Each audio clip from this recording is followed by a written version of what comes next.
ஞானானந்தமயம் தெய்வம் நிர்மலஸ்படிகாகிருதியும் ஆதாரம் சர்வ வித்யானாமய கிரீவபாஸ்மகே. நேயர்கள் அனைவருக்கும் அஸ்ட்ரோகேசையங்காரின் பணிவான நமஸ்காரங்கள். வக்ர சனி நிவர்த்தி பலன்கள் மேஷம் முதல் மீனம் வரை 4/11/2024 6/3/2024 வரலும் உண்டான நாட்களில் சனி பகவான் கும்பராசியில் வக்கரகதியில் இருந்த சனி பகவான் வக்கர நிவர்த்தி அடைகிறார். சனி பகவான் என்று சொன்னாலே எல்லாருக்கும் அவர் கர்மகாரகன், ஆயுள் காரகன், உடல்நிலையை பாதிக்கக்கூடியவர், வேலையில் மாற்றத்தை ஏற்படுத்தக்கூடியவர். அதாவது துலாத்தில் உச்சம் பெறுறதுனால எல்லாவற்றையும் சமமாக எடுத்துக்கொண்டு அதாவது நன்மைக்கு உண்டானதை நன்மையாகவும் தீமைக்கு உண்டானதை தீமையாகவும் கொடுக்கக்கூடியவர். சனி பகவானை பொறுத்தவரையிலும் பார்த்தலையானால் அந்த சனி என்ற கோள் ஒரு இருட்டான கோள். அதனால் சூரியனுக்கு சமசப்தமம் அப்படின்னு சொல்லக்கூடிய 7ஆம் இடத்தில் அவருடைய ராசிகள் வருது. 6, 7 மறைந்த இடமும் 7ஆம் இடமான எதிரான 180 டிகிரியிலையும் சூரியனுக்கு உண்டான சிம்மத்திலிருந்து வரக்கூடியதுனால மகரம் கும்பம் அவருடைய ராசியாகும். மேஷத்தில் சூரியன் எந்த இடத்தில் உச்சம் பெறுகிறாரோ அதில் நீச்சமாகவும், சூரியன் நீச்சம் பெறக்கூடிய துலாத்தில் அவர் உச்சமாகவும் இருக்கக்கூடியது. இதன் மூலியமாக பார்த்தலையானால் சனி அப்படின்னு சொன்னாலே பெரிய மாற்றத்தை ஏற்படுத்தக்கூடியவர். வாழ்நாளில் இந்த 7.5 சனி, அஷ்டமத்து சனி, அர்த்தாஷ்டம சனி அப்படின்னு சொல்லக்கூடிய கண்டக சனி அப்படின்னு சொல்லக்கூடியது வந்தாலே வாழ்வில் பெரிய மாற்றங்கள் நிகழும். அவர் ஒரு ராசியிலிருந்து அடுத்த ராசிக்கு போகிறதுக்கே 2.5 வருஷம் ஆகும். இந்த காலகட்டத்தில் இப்போ கிட்டத்தட்ட ஒரு 6 மாதமாக ஒரு வக்கரகதியில் இருந்துட்டார். அவர் 3-4 மாதமாக வக்கரகதியில் இருந்துட்டார். இந்த காலகட்டத்தில் பார்த்தலையானால் ஒரு பெரிய மாற்றங்கள் நிகழ்ந்து திருப்பியும் வக்கர நிவர்த்தி ஆகக்கூடிய காலகட்டமாக அமைகிறது. இந்த வக்கர நிவர்த்தி காலத்தில் பார்த்தலையானால் சனி பகவான் கும்பத்தில் ஆட்சி பெற்று போயிருக்கார். வக்கர நிவர்த்தியில் சதய நட்சத்திரத்தில் இருக்கார். இந்த காலகட்டத்தில் 2026 3ஆம் மாதம் 6ஆம் தேதி வரலும் பார்த்தேன்னா, அதாவது மார்ச் 6ஆம் தேதி வரலும் சனி பகவான் வாக்கிய பஞ்சாங்க பிரகாரம் கும்பத்தில் இருக்கிறார். அதற்கு பிறகு அவர் மீனத்துக்கு போகிறார். இந்த காலகட்டமான இந்த 2024 நவம்பர்லேருந்து மார்ச் 2024 வரலும் பார்த்தலையானால் சனி பகவான் மாற்றத்தில், அதாவது கும்பத்தில் இருக்கும் காலகட்டத்தில் குருவின் மாற்றங்களும் அதை தவிர ராகுவின் மாற்றமும் நடைபெறுகிறது. ராகு பகவான் மாறக்கூடிய காலகட்டம் அப்படின்னு பார்த்தோம்னா 2025 4ஆம் மாதத்தில் மாறுறார். ஏப்ரலில். மே மாதத்தில் மே 2025 குரு பகவான் மாறுறார். அதனால் இந்த 2 பெயர்ச்சிகளையும் வைத்து சனி பகவானுடைய கும்ப ராசியில் இருக்கக்கூடிய சனி பகவானினுடைய வக்கர நிவர்த்தி பயிற்சியை வைத்து இந்த மேஷம் முதல் மீனம் வரை இருக்கக்கூடிய ராசிகளுக்கு ஒரு ராசியாக எப்படி இருக்கும்ன்றதை பார்க்கலாம். பொதுவாகவே பார்த்தலையானால் சனி பகவான் அப்படின்றவர் ஆயுள் காரகன், கர்ம காரகன் அப்படின்னு சொல்லக்கூடியவா. எதை விதைத்தாயோ அது உங்களுக்கு வந்தே தீரும், அந்த மாதிரியான விஷயம். அதாவது what you so you will ரீப், அதாவது எதை விதைத்தாயோ அது வந்தே தீரும் அப்படின்னு சொல்லுவாள். அந்த மாதிரி தவறான விஷயங்கள் விதைத்தால் அதற்குண்டான பலனும், சரியான விஷயங்களை விதைத்தால் அதற்குண்டான பலனும் உங்களுக்கு சேரும். அதே போல் உங்களுடைய கர்மஸ்தானம்னு சொல்லக்கூடிய 10ஆம் இடத்திற்கு அதிபதி, உங்களுடைய தொழில், ஜீவனம் இதெல்லாம் சொல்லக்கூடிய ஸ்தானம். இந்த ஸ்தானத்திற்கும் அதிபதி காலபுருஷ தத்துவத்தின் பார்த்தீங்கன்னா காலபுருஷ தத்துவத்துக்கு 10-11 அதிபதி அப்படின்னு சொல்லக்கூடியவர். அதாவது மகர கும்பம்னு சொல்லக்கூடியது சனியினுடைய வீடு. அதனால் உங்களுடைய தொழிலின் மூலியமாக அடையக்கூடிய லாபத்தையும் குறிக்கக்கூடியது. தொழிலில் மாற்ற ஏற்றங்கள் இறக்கங்கள் வரக்கூடியதை சொல்லக்கூடியது. பெரிய ஏற்றமோ பெரிய இறக்கமோ வரக்கூடிய காலகட்டமாகவே வரும். பொதுவாக இந்த 7.5 சனி வந்தாலே எல்லாருக்குமே ஒரு பயம் இருக்கும். 7.5 சனியாக இருந்தாலும் சரி, அஷ்டமத்து சனியாக இருந்தாலும் சரி, அர்த்தாஷ்டம சனியாக இருந்தாலும் சரி, ஒரு பெரிய பயம் இருக்கும். ஏதாவது ஒரு பெரிய மாற்றம் வந்துருமோ அப்படின்னு. யார் ஒருவர் நேர்மையான வகையில் அவர்களுடைய வியாபாரமோ அவருடைய விஷயத்தில் இருக்கிறார்களோ அவர்களுக்கு சனி பகவான் எந்த ஒரு பிரச்சனையும் கொடுப்பதில்லை. சரி, இப்போ இந்த மாதிரி இருக்கக்கூடிய சனி பகவான் என்ன செய்வார் அப்படின்னு பார்த்தோம்னா, உடல் நலத்தில் பெரிய கேடு விளைவிப்பார். இதன் மூலியமாக உடல் நலத்தில் கேடு விளைவிக்கிறதுனால ஹாஸ்பிட்டலைசேஷன் அந்த மாதிரியான விஷயங்கள், நோய் நொடிகளில் ஆழ்த்துவார். அது தவிர வண்டி ஆக்சிடென்ட்ஸ் அந்த மாதிரியான விஷயங்கள் பண்ணுவார். அது தவிர பார்த்தோம்னால் தேவையற்ற பதார்த்தங்கள், தேவையற்ற இந்த ஆல்கஹால் கன்சம்ஷன், அது தவிர தேவையற்ற போதைப் பொருட்களுக்கு ஆளாவது, அந்த மாதிரியான விஷயங்களை ஏற்படுத்துவார். அது தவிர மென்டல் ஸ்ட்ரெஸ் அதிகமாக கொடுப்பார், உடல் உழைப்பை அதிகமாக கொடுப்பார். அது தவிர பார்த்தீங்கன்னா இந்த சனியின் வேலையின் மூலியமாக மென்டல் டிப்ரெஷன் வரும், சைக்கலாஜிக்கல் டிசார்டர்ஸ் வரும், ஒரு மனநிலை சரியாக இருக்கக்கூடியதாக இருக்காது. ஏன்னா தோல்விகளை எதிர்கொள்ள வேண்டி இருக்கும். அதனால் ரொம்ப பொறுமையாகவும் காமாகவும் இருக்க வேண்டிய கட்டாயத்தில் இருப்பீங்க. எல்லார் முன்னாடியும் அசிங்கப்படுவீங்க, அவமானப்படுவீங்க. இந்த மாதிரி விஷயத்தெல்லாம் இந்த சனி பகவான் ஏற்படுத்துவார். சரி, இந்த சனி பகவான் யார் யாருக்கு இந்த மாதிரியான விஷயங்களை ஏற்படுத்தக்கூடும் அப்படின்னு பார்த்தோம்னா, ஏழரை சனி நடக்கிறவா, அதாவது உங்களுடைய ராசிக்கு 12ஆம் இடத்துல சனி பகவான் இருக்கும் பொழுதும், அதாவது மீன ராசிக்காரர்களுக்கு இப்போ ஏழரை சனி ஆரம்பம். அது தவிர பார்த்தோம்னா உங்களுடைய ராசியிலேயே சனி பகவான் இருக்கும் போதும் அது ஜென்ம சனின்னு சொல்லக்கூடியது. அந்த ஜென்ம சனின்றது கும்பராசிக்காரர்களுக்கு. அது தவிர உங்களுடைய ராசிக்கு பாத சனி, அதாவது ராசிக்கு 2ஆம் இடத்தில் இருக்கும் பொழுதும் இந்த மாதிரியான ஒரு பெரிய பிரச்சனையை ஏற்படுத்துவார். அதாவது தேவையற்ற செலவுகள், உடல் நலத்தில் பின்னடைவு, அது தவிர உங்களுடைய பேச்சில் பிரச்சனைகள், குடும்பத்தில் பிரச்சனைகள், இது எல்லாத்தையும் சனி பகவான் ஏற்படுத்துவார். சரி, சனி இருக்கிறதுனால ஒரு நல்ல விஷயமும் நடக்காதா அப்படின்னு கேட்டோம்னா, சனி இருப்பதனால் நல்ல விஷயங்கள் நடக்கும். எந்த ஒருத்தரும் நேர்மையாகவும் தர்மத்திற்கும் நியாயத்திற்கும் கட்டுப்பாட்டு நடக்கிறார்களோ அவர்களுக்கு சனி பகவான் எந்த ஒரு பிரச்சனையும் கொடுக்காமல் அவர்களுக்கு நல்ல ஒரு ஏற்றத்தை கொடுப்பார். பொது காரியங்களில் ஈடுபட்டு அதன் மூலியமாக தனக்கென்று லாபத்தை எதிர்பார்க்காதவர்களுக்கு பெரிய ஏற்றத்தை கொடுப்பார். அப்படி பார்க்கும்பொழுது பார்த்தாலேயானால் சனி பகவான் எப்பொழுதுமே சனி உச்சம் பெற்றோ ஆட்சி பெற்றோ இருப்பவர்கள் தான் ஒரு ரெவல்யூஷனரி லீடராக வர முடியும். அந்த மாதிரியான ஒரு பொசிஷனில் பார்க்கும்போது சனி ஆட்சியோ உச்சமோ இருந்து அப்படி இருக்கக்கூடிய காலகட்டத்தில் சூரியனுடைய சிம்மமும் சூரியனும் நல்ல சுபத்தோடு இருந்தாரேயானால் ஆட்சியில் இருக்கக்கூடிய கட்டாயமோ மாற்றங்களோ வரும். சனி பகவானின் திசையில் தான் பொதுவாகவே எல்லாருமே ஆட்சி பீடத்தில் அமரக்கூடிய வாய்ப்புகள் நிச்சயமாக வரும். சனி பகவானோ அல்லது ராகு பகவானோ இருக்கும் பொழுது தான். அதனால் சனி எல்லாருக்கும் கொடுக்கணும்னு நினச்சாருன்னா யாருக்காக இருந்தாலும் அவரை கொடுக்கும் பொழுது யாராலையும் தடுக்க முடியாது, எந்த கிரகங்களாலும் தடுக்கவும் முடியாது. அவ்வளவு பெரிய மிகப்பெரிய உன்னதமான எல்லாவற்றையும் எடுத்து கொடுக்கக்கூடியவர் சனி பகவான். ஆனால் நேர்மையும் நியாயமும் தர்மமும் இது எல்லாத்தையும் கடைபிடிக்கக்கூடியவர்களுக்கு அது தானாகவே கொடுக்கக்கூடிய அளவுக்கு வரும். சரி, இந்த சனி பகவானுக்கு என்னென்ன பிரீத்தி பண்ணலாம் அப்படின்னு பார்த்தாலேயானால், சனி பகவான் அதாவது அஷ்டமத்து சனி இருந்தாலும் சரி, அஷ்டமத்து சனி இருந்தாலும் உடல் நலத்தை கெடுப்பார், வண்டி வாகனங்களில் ஆக்சிடென்ட்டை உருவாக்குவார், அதனால் மறைந்து இருக்க வேண்டிய கட்டாயத்தை ஏற்படுத்துவார், திருட்டுத்தனமான விஷயங்கள் எல்லாத்தையும் பண்ணுவார், திருட்டுத்தனமான விஷயங்களில் உங்களுக்கு பொருள் வரக்கூடிய வாய்ப்புகளை கொண்டு கொடுத்து அதில் மாட்ட வைப்பார். அதாவது ஜெயில், அந்த மாதிரியான சிறைவாசம், இந்த மாதிரியான விஷயங்களுக்கு போகக்கூடிய அளவுக்கு செய்வார். உடல் நலத்தில் பிரச்சனைகளை கொடுக்கக்கூடிய வாய்ப்புகள்லாம் உண்டு இந்த அஷ்டமத்து சனியாக இருந்தால் அஷ்டம சனியில். சரி, இந்த சனி பகவான் இவ்வளவு பிரச்சனையை கொடுக்கக்கூடியவர். என்ன எளிய பரிகாரம் செய்யலாம் அப்படின்னா, முதல் பரிகாரம்னு சொல்லக்கூடியது சனி பகவானுக்கு உண்டான காயத்ரி மந்திரம். சனி பகவானின் காயத்ரி மந்திரம் நான் என்னுடைய இந்த வீடியோலேயே நடுவில் கிளிப்பிங் மாதிரி போடுறேன், பார்த்துக்கோங்க.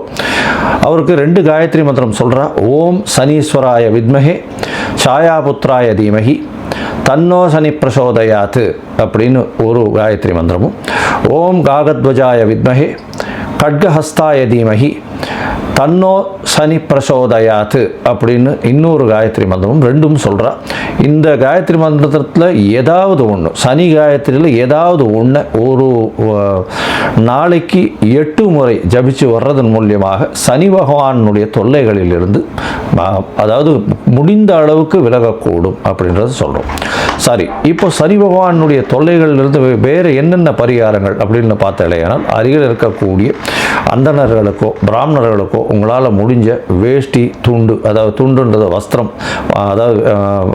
அதாவது வேஷ்டி உத்திரியம், அதாவது 9 வேஷ்டியோ 16 வேஷ்டியோ அருகில் இருக்கக்கூடிய கோவிலில் இருக்கக்கூடிய குருக்களுக்கு தானமாக கொடுக்கறதன் மூலியமாகும். எண்ணெய், நல்லெண்ணெய், செக்கெண்ணெய் கோவிலில் விளக்கேற்றுறதுக்கு கொடுக்கறது மூலியமாகும். ஒரு பாத்திரத்தில், அதாவது புதிய பாத்திரத்தில் எண்ணெய் போட்டு, நல்லெண்ணெயை போட்டு, அதாவது செக்கெண்ணெயை போட்டு அங்கே இருக்கக்கூடிய குருக்களுக்கு தானமாக கொடுக்கறதன் மூலியமாகவும், கீழ்த்தட்டு மக்கள், அதாவது இந்த தூய்மை பணி செய்கிறவர்களுக்கு உங்களால் முடிஞ்ச தோல் சம்பந்தப்பட்ட இல்லைன்னா இரும்பு சம்பந்தப்பட்ட விஷயங்கள் வாங்கி கொடுக்கறதன் மூலியமாகவும், இதை தவிர பார்த்தாலேனால் கருப்பு கொடை தானம் செய்கிறதன் மூலியமாக, அதை தவிர தடி தானம் செய்கிறதன் மூலியமாக, தடின்னா அந்த வயசானவங்க ஊனின்னு போகக்கூடிய தடி தானம் செய்கிறதன் மூலியமாகவும் சனி பகவானுக்கு ஏற்ற பரிகாரமாக சொல்லப்படுறது. அதை தவிர எள்ளு உருண்டை தானம் செய்கிறது, காக்காய்க்கு சாதம் வைக்கிறது, அதை தவிர எள்ளு விஷயமான எண்ணெய் எடுத்து அது தானம் கொடுக்கறது. அதை தவிர பார்த்தாலேனால் இந்த சனி பகவானுக்கு இரும்பு மிகவும் முக்கியமானது. அதனால் இந்த உடல் உழைப்பு செய்பவர்களுக்கு இரும்பு தானம் கொடுக்கறதன் மூலியமாக சனி பகவானுக்கு சொல்லக்கூடிய பிரீத்தியாக சொல்லப்படுறது. சரி, இப்போ மேஷம் முதல் மீனம் வரை இந்த சனி வக்ர நிவர்த்தி இந்த ஒரு 1.25 வருஷம், அதாவது 488 நாள் எப்படி இருக்குது அப்படின்றதை இந்த குரு பயிற்சியையும் ராகு கேதுவினுடைய பயிற்சியையும் வைத்து எப்படி இருக்குன்றதை ஒன்றொன்னா வருஷப்படுத்தி பார்க்கலாம். அதற்கு முன்னாடி என்னுடைய மொபைல் நம்பர் கீழே ஸ்க்ராலிங்கில் வந்துட்டு இருக்கோம். உங்களுக்கு அஸ்ட்ராலாஜிக்கல் கன்சல்ட் தேவைப்பட்டதுன்னா எனக்கு ஃபோன் பண்ணுங்க. உங்களுடைய date, time, place of birth, உங்களுடைய பெயர், தாய் தகப்பனின் பெயர், இதை மட்டும் எனக்கு அனுப்புங்க. என்னுடைய கட்டணம் என்னென்னு சொல்கிறேன். முதல்ல அதை அனுப்பிச்சுட்டு அதுக்கப்புறம் நான் உங்களுடைய ஜாதகத்தை போடுறேன். ஜாதகத்தில் சந்தி இருக்கான்றதை பார்க்கணும். சந்தி தான் முக்கால்வாசி பேர் என்கிட்ட வர்றவாலாம் புனர்பூச நட்சத்திரம் அப்படின்னு சொல்லுவாள். புனர்பூச நட்சத்திரம் 3ஆம் பாதமாக இருக்கும் நினச்சின்னு மிதுனத்திலேயே ஒரு 50-55 வயசு வரலாம் அர்ச்சனை பண்ணிட்டு இருப்பாள். ஆனால் அவள் 4ஆம் பாதமாக இருப்பாள். அதே மாதிரி மிருகசீரிஷம்னு சொல்லுவாள். மிருகசீரிஷம் ரிஷப ராசிலையும் இருக்குது, மிதுன ராசிலையும் இருக்குது. அவளுடைய டிகிரி என்ன டிகிரியில் இருக்குது, பாத சந்தி இருக்கா, நட்சத்திர சந்தி இருக்கா, லக்ன சந்தி இருக்கா, இது எல்லாத்தையும் பார்த்துட்டு அவர்களுக்கு இப்பொழுது நடக்கக்கூடிய கோல்சார பிரகாரம் என்னென்ன இது நடக்கிறது, தசாபுக்தி அந்தரம் சூக்ஷ்மத்தை வச்சு அவருடைய கோல்சாரத்தையும் வச்சு என்ன எளிய பரிகாரம் பண்ணலாம் அப்படின்றத உங்களுக்கு பார்த்து சொல்கிறேன். சரி, இப்போ மேஷம் முதல் மீனம் வரை சனி வக்ர நிவர்த்தி 2024 எப்படி இருக்குன்றதை பார்க்கலாம். விருச்சிகம், விசாகம், அனுஷம், கேட்டை இந்த 3 நட்சத்திரம் 9 பாதங்களை கொண்ட ராசி. ராசியின் அதிபதி செவ்வாய் பகவான்.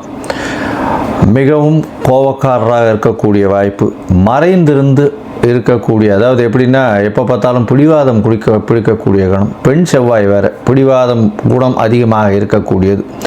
இரத்த சம்பந்தமான தொழில்கள் செய்கிறவங்க, மண், ஜல்லி இந்த மாதிரியான வியாபாரம் செய்கிறவங்க, செங்கல் இந்த மாதிரியான விஷயங்கள், பூமி காரகத்துவத்தை செய்யக்கூடியவர்கள், அதை தவிர இரும்பு சம்பந்தமான தொழில்கள் செய்யக்கூடியவர்கள், நெருப்பு சம்பந்தமான தொழில்கள் செய்யக்கூடியவர்கள், இதெல்லாம் இந்த விருச்சிக ராசிக்காரர்களுக்கு உண்டு. இந்த விருச்சிக ராசிக்காரர்களில் பார்த்தீங்கன்னா இந்த காலகட்டம், அதாவது நவம்பர் 4, 2024 மார்ச் 2026 வரலும் உண்டான காலகட்டத்தில் சனி பகவான் வக்ர நிவர்த்தி அடைகிறார். 4ஆம் இடத்துல சனி பகவான் அர்த்தாஷ்டம சனியாக இருக்குது. இந்த அர்த்தாஷ்டம சனி என்ன செய்யும் அப்படின்னா உங்களுடைய அதாவது அலைச்சலை கொஞ்சம் அதிகமாக வைக்கும், சுகங்களை கெடுக்கக்கூடிய காலகட்டம். புதுசாக வீடு மனை வாங்கணும்னு பார்த்தீங்கன்னா அதில் லிட்டிகேஷனை கிரியேட் பண்ணும். அதை தவிர படிக்கக்கூடிய குழந்தைகளுக்கு கொஞ்சம் மைண்டு டிஸ்ட்ராக்ஷன்ஸ் வரக்கூடிய வாய்ப்புகள் உண்டு. உடல்நிலையில் சற்று கவனமாக இருக்கிறது நல்லது. ஏன்னா 4ஆம் இடத்துல இருக்கக்கூடிய சனி கண்டிப்பாக உடல் நலத்தில் நிச்சயமான பின்னடைவை கொடுக்கக்கூடிய வாய்ப்புகள் மிகவும் அதிகம். அதை தவிர பார்த்தீங்கன்னா உங்களுடைய ராசிக்கு இந்த சனி பகவான் ராசிக்கு அவருடைய, அதாவது 4ஆம் இடத்திலிருந்து 6ஆம் இடத்தை பார்க்குறார். அதனால் தேவையற்ற விதண்டாவாதங்களை இன்னும் படாதீங்க, புதிய கடனை சேர்த்துக்காதீங்க, ஜாகிரதையாக இருக்கிறது நல்லது. இதன் மூலியமாக பார்த்தாலேயானால் எதிராளிகளிடம் சிறு பிரச்சனைகள் வரக்கூடிய வாய்ப்புகள் உண்டு. உங்களை உங்களுடைய எதிராளிகள் தேவையற்ற வகையில் உங்களை அசிங்கப்படுத்துறதோ அவமானப்படுத்துறதோ இந்த மாதிரியான விஷயங்களில் இருக்கக்கூடிய வாய்ப்புகள் உண்டு. அது தவிர பார்த்தாலும் உங்களுடைய ராசிக்கு 10ஆம் இடத்தை சனி பகவான் பார்க்குறார். சனி பகவான் வக்ர நிவர்த்தி அடைஞ்சு ராசிக்கு 10ஆம் இடத்தை பார்க்கறது மூலியமாக தொழிலில் சிறு பின்னடைவு இருக்கக்கூடிய வாய்ப்பு உண்டு. அதுவும் சூரியனுடைய வீடுன்றதுனால பின்னடைவு இருக்கும். அதனால் தொழிலில் பார்த்தாலும் உங்கள் கூட உங்கள் கீழே வேலை செய்கிற ஆளுக்கு மூலியமாக பிரச்சனைகள் வரும். நீங்கள் சொல்கிறது எதையுமே கேட்காத அளவில் தான் கீழே இருக்கிறவா இருப்பாள். அதனால் வந்து உங்களுக்கு கீழே வேலை செய்யக்கூடிய ஜூனியர்ஸ் வந்து நீங்கள் சொல்லக்கூடியது எதையுமே எடுத்துக்கொள்ளாமல் அவர் வந்து சரியான பாதையில் செல்லாமல் இருக்கக்கூடிய காலகட்டமாக அமையும். அதன் மூலியமாக உங்களுக்கு மென்டல் ஸ்ட்ரெஸ்ஸு கொஞ்சம் அதிகமாக போகக்கூடிய வாய்ப்புகள் நிச்சயமாக இருக்கும். தொழிலில் மாற்றங்கள் ஏற்படக்கூடிய வாய்ப்பு, வேலையில் சற்று பின்னடைவு இருக்கக்கூடிய வாய்ப்புகள் நிச்சயமாக இருக்கும். இந்த காலகட்டத்தில் வந்து வண்டி வாகனங்களில் ஜாகிரதையாக போகும். ஏன்னா 4ஆம் இடம்னு சொல்லக்கூடியது வண்டி வாகனங்கள் வாங்கக்கூடியது. புதிய வண்டி வாகனங்கள்லாம் வாங்கும்போது ஜாகிரதையாக ஓட்டின்னு போகிறது நல்லது. அரசாங்கம் சொல்லக்கூடிய விஷயங்களை கடைபிடிப்பது ரொம்பவும் முக்கியம்.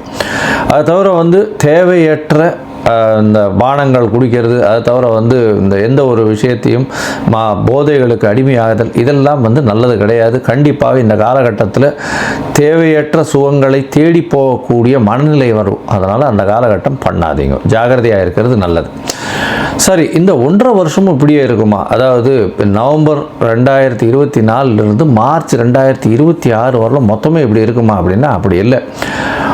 ஏன்னா மெதுவாக செல்லக்கூடிய கிரகங்கள் மாற்றங்கள் வருது, இந்த பெயர்ச்சிகள் வருது. அதுவும் குரு பெயர்ச்சியும் ராகு கேது பெயர்ச்சியும் வருது. இந்த ராகு கேது குரு பெயர்ச்சி எப்படி இருக்கும் உங்களுக்கு அப்படின்னா, அவர் குரு உங்களுடைய ராசிக்கு 8ஆம் இடத்துல போயிருக்கார். 8ஆம் இடத்துல போயிருக்கிறது அந்த அளவு விசேஷம் இல்லை, மறைந்த தனகாரகன்றது விசேஷம் இல்லை. ஆனால் அவர் வந்து சனியை பார்க்கறதுனால உங்களுக்கு பிரச்சனைகள் சற்று குறையும்.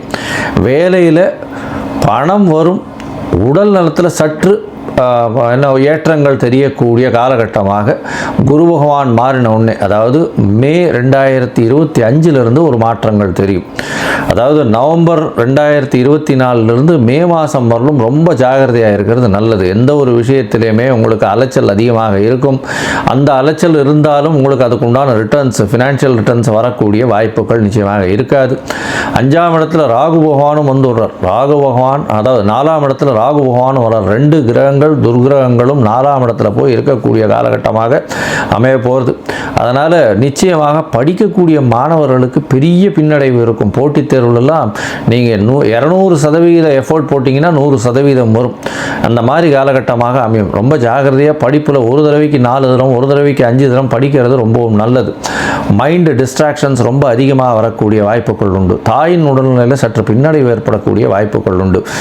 இந்த என்ன சொல்கிறது, ஒரு வீடு மனை விற்கக்கூடிய காலகட்டமாக அமையும். தேவையற்ற செலவுகள் கொஞ்சம் அதிகமாக இருக்கும். வண்டி வாகனங்களில் ஜாகிரதையாக போங்க. சிறு சிறு ஆக்சிடென்ட் ஆகக்கூடிய வாய்ப்புகள் நிச்சயமாக வரும். இந்த காலகட்டத்தில் பார்த்தீங்கன்னா பொதுவாகவே இந்த சனி பகவானோட ராகுவும் சேர்ந்து இருக்கிறதுனால அந்த அளவு விசேஷமாக இருக்கிறது இல்லை. 10ஆம் இடத்துல கேது பகவானையும் வந்து சனி பார்க்கறதுனால தொழிலில் சற்று பின்னடைவு. சொந்த தொழில் செய்கிறவாள்லாம் கொஞ்சம் ஜாகிரதையாக இருக்கிறது நல்லது. உடல் நலம் ரொம்ப ஜாகிரதையாக இருக்கணும். ஏன்னா உங்களுடைய சுகத்தையும் குறைத்து உங்களுடைய ராசியையே வந்து சனி பகவான் பார்க்குறார். சுவர்களின் பார்வையும் இல்லாமல் இருக்குது உங்களுடைய ராசி. அதனால் கண்டிப்பான உடல் நல பிரச்சனைகள், மென்டல் ஸ்ட்ரெஸ்ஸு கொஞ்சம் அதிகமாக வரும். ஃபிசிக்கல் ஸ்ட்ரெயின்ஸ் கொஞ்சம் அதிகமாக இருக்கும். ரொம்ப அலைச்சல் இருக்கிறதுனால என்ன பண்ணுறதுன்னு தெரியாத அளவு இருக்கும். கழிவு பாதைகளில் உபாதைகள் வரக்கூடிய வாய்ப்பு உண்டு. அதை தவிர எலும்பு சம்பந்தப்பட்ட நோய்கள் வரக்கூடிய வாய்ப்புகள் நிச்சயமாக உண்டு. ஜாகிரதையாக இருக்கிறது ரொம்பவும் நல்லது. நான் ஏற்கனவே சொன்ன இந்த சனி பகவானுக்கு உண்டான பிரீத்தி எல்லாம் 12 வர்றதன் மூலியமாக நிச்சயமாக கம்மியாகக்கூடிய வாய்ப்புகள் உண்டு. நீங்கள் ஒரு தரம் திருநள்ளாறு போயிட்டு வாங்க. இந்த பாண்டிச்சேரி காரைக்கால் பக்கத்தில் இருக்கக்கூடிய திருநள்ளாறு போயிட்டு வாங்க. சனீஸ்வரனுக்கு உண்டான பிரீத்தியை செஞ்சுட்டு வாங்க. அதன் மூலியமாக உங்களுக்கு வரக்கூடிய வந்த எல்லா பிரச்சனைகளுக்கும் ஒரு பெரிய விடிவு காலம் நிச்சயமாக வரும்.